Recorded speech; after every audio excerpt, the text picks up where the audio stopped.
Well, the last person before our break, we're going to have a short break so you can kind of absorb all this wonderful evening. We're going to have a short break, but before that, Paul Moist is going to speak. He's the National President of the Canadian Union of Public Employees, Canada's largest union with over 600,000 members. So it's wonderful to have you here, Paul. Welcome to Calgary. Thank you, Bill. Sisters and brothers, friends, first of all, welcome to the Calgary Public Library, a CUPE work site.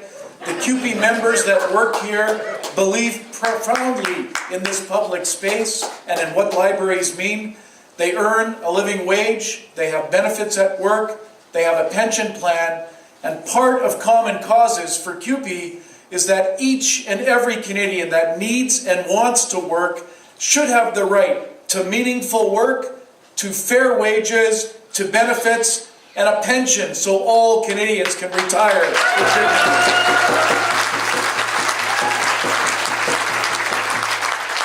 It's a great privilege to share the stage with the tremendous lineup of great Canadians we have tonight here. It's appropriate, and I would argue essential, that we gather here in Calgary in this public space coincident with the Conservative Party of Canada convention.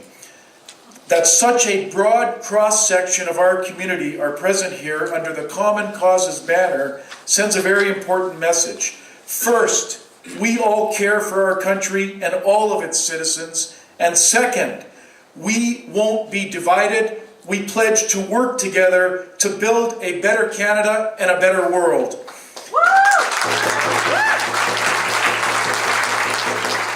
Labour wins unions win the dubious prize down the street in terms of resolutions, as Jim said at the Conservative Party convention. You can imagine the substance of those resolutions and their vision for unions. We just edged out gun and weapon resolutions. One can only hope their resolutions committee does not combine these categories together as much as they may wish to. Almost 8 years into Harper's rule, 2.5 years of majority rule, his stealth approach of division, dogma, and silencing all dissenters is well established. If social policy offends you, simply destroy the evidence that gives rise to such policy by eliminating things like the former mandatory long-form census. If the real negative effects of global warming and climate change impair your economic orthodoxy, eliminate the National Roundtable on the Environment and the Economy, abandon Kyoto, defund the Experimental Lakes Research Station at a savings to Canadians of $2.5 million. Stop monitoring emissions from power plants, furnaces, boilers, the oil sands, and suppress scientific evidence. And if any dare surfaces, remove the right of government scientists or meat inspectors to speak to the public they are paid and they want to serve. In 2013, in Canada, what's the most efficient way to do all of the above and more? Bundle up dozens of such moves and house them in a budget implementation bill, hundreds of pages long, and dare anyone to question any piece of that bill. If a union leader questions Bill C-377, so-called transparency to save Canadians from trade unions, he or she is hiding something, and they must be made to bend to the Harper vision of silencing all dissenters and removing their ability to perform basic union functions. If Chief Teresa Spence challenges federal treatment of First Nations, then throw her under the bus and attack her management of funds in her home community. And I'm proud that Teresa Spence was re-elected in her community with a bigger majority this past August. The people know what she stands for. If you're an opposition member of Parliament and you dare to question a sweeping internet bill, then that MP must stand with pornographers and against the public interest. This is Harperland 2013.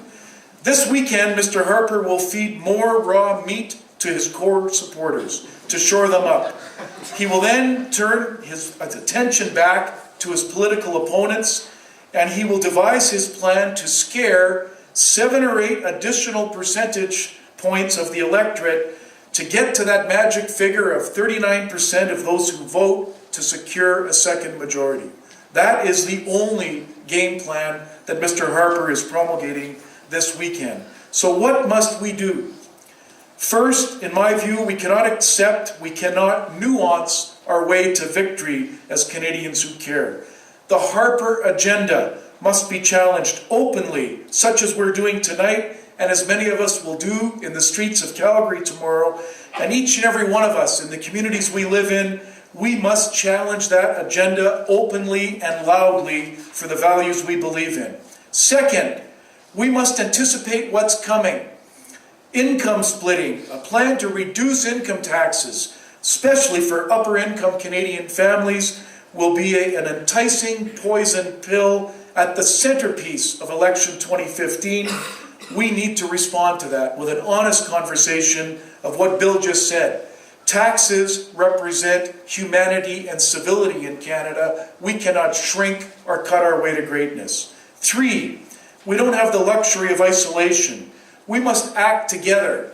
The common cause's vision of a better Canada must be seen to be so by all Canadians and must present a broad vision.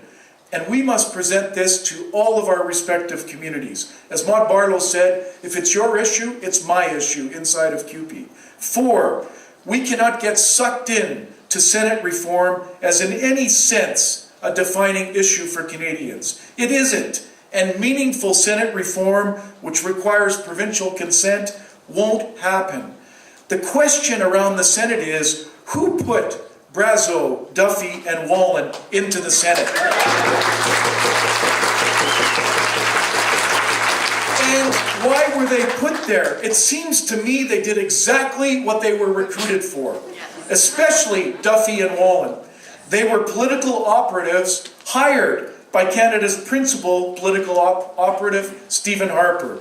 And they all got caught doing what he wanted them to do. And he should be the one to pay the largest price for their crimes. If their moral compasses as senators were impaired, his is non-existent. And this should be our focus in the near term. And in the long term, we need to drop this issue. It has no legs and no resonance for most Canadians. Lastly, Canadians have core values, and they want a positive vision for their country. A compassionate Canada that cares for children, seniors, and all who are vulnerable. A Canada that the world respects. A Canada that rewards hard work and does not exploit its workforce, nor does it exploit temporary foreign workers. A Canada that accepts its domestic and global obligations. Such a Canada, I know, we'll all agree is worth fighting for. So too will millions of our fellow citizens if we work hard and if we don't back down and if we vow tonight and every day in the days ahead to fight hard to win back our country. Thank you.